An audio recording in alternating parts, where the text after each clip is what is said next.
So there are different ways that you can write the user stories, and there is no one hard way.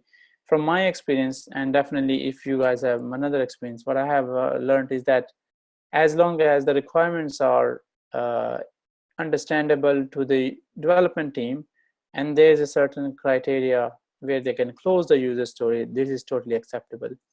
What I feel in my current place and before, we are using the term condition of satisfaction. So this is almost the same acceptance criteria, but in a way that, okay, when do we know that this user story is finished? How you guys have used Zishan, Zia, Khaled, in your experiences, how you have been using this past? That's what I wanted to highlight. Very good point. So yes, as you mentioned, in different organizations, they use different methods for defining the completion of the user story, like you said, satisfaction criteria.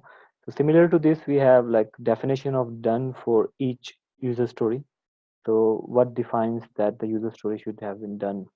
So that's what we use. So what you think, Zia and Huram? Oh, sorry, Khalid. K for Khalid, K for Khalid. That's why it's so confusing.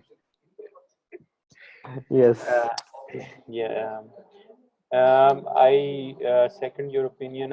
It depends on organization to organization. In one place, I have been used to define one liner for a complete user story. It should say three parts. One is what is the objective and how it should be completed. Post condition, precondition, like we use in use cases, they ask me to follow the same rule, right? What we need to do, what are the post conditions and what are the preconditions. That's it.